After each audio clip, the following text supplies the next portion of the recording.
Hey out there. I know there's a lot of auto enthusiasts out there and auto history enthusiasts, and I found a really fascinating article from a March 1937 Detroit Sunday Times newspaper that I think is really interesting. It was written by Barit, president of the Hudson Motor Car Company, and I'd like to share that article with you. So let's get right into it.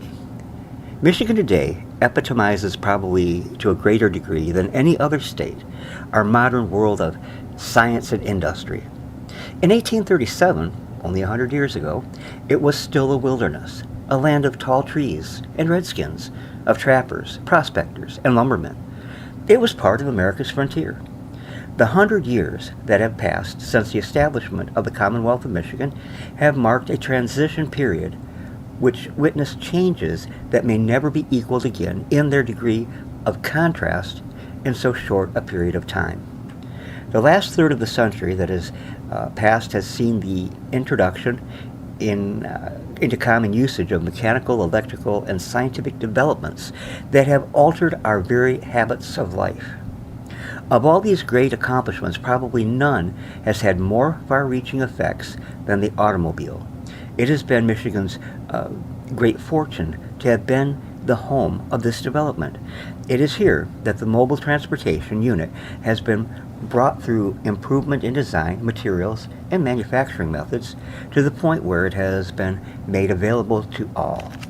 It is the fact that the automobile is the tool of the many rather than the few that makes it the great accomplishment that it is. If we study the highlights of history of this industry, the big accomplishments are those which have made it available to more and more people. It has widened the scope of millions of lives. It has brought wealth to our country and broader horizons to our people. It has taken a long step in the conquest of time and distance, and as a result has increased the full happiness and the fullness of our lives. It has brought wealth not only to Michigan, but to the entire country and to many parts of the world. Purchases of materials run to figures that stagger the imagination. Our own company, Hudson, alone in its 28 years of existence, with shipments approaching 2,500,000 cars, has paid out billions for materials and labor. Blend these purchases with those of the balance of the industry, and the mind cannot conceive the magnitude of its effect in every corner of the world.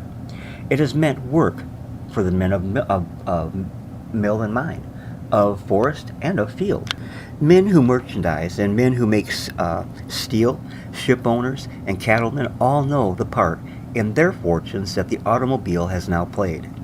Looking back since the beginning of the automobile industry, we can see the milestones. First, the achievement of reliability, the ability to carry out a planned journey with certainty. Then came comfort, closed cars priced within the reach of all buyers.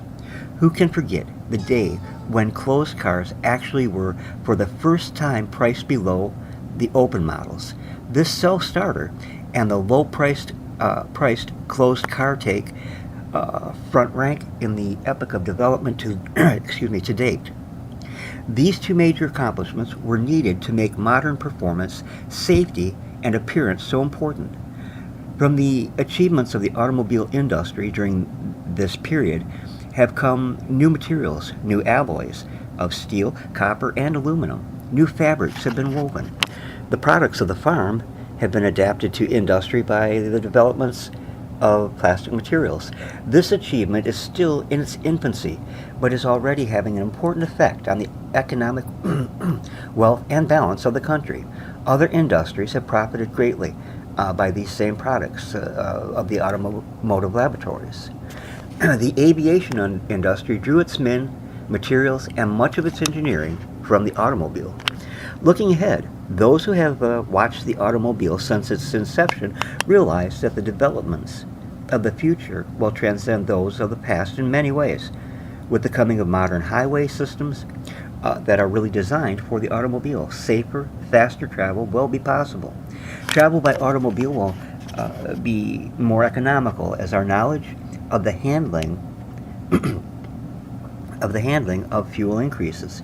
New and better materials will lengthen the span of useful life of the car and make possible designs which exist today, only in the mind's eye of the forward-looking engineer. It has been a thrilling experience to have been part of the development of the automobile to its present state, but the young men entering the industry today have before them even more wonderful conceptions of automotive transportation. It has been said that when what men can conceive, they can accomplish. The 30 years of automotive history behind us afford many clues to what lies ahead. Fame and fortune await those who can bring about these developments.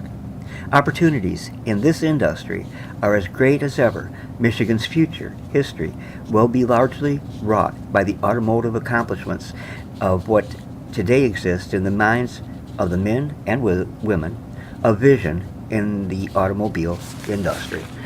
As I said, that's the end of the article, but as I said, this came from a 1937 edition of the Sunday Detroit Times, and this edition was actually celebrating the 100th year of statehood for Michigan, and all the advancements that have been scientifically and industrially accomplished in the two peninsulas, the Great Lakes states. Anyways, I hope you enjoyed the article, and thanks for listening. If you liked it and you want to hear more, please subscribe and push the bell icon, or click the bell icon, I should say, so that you'll be notified of any new videos that the Dennis Morrison channel offers. Thanks for your time. God bless, and have a great day.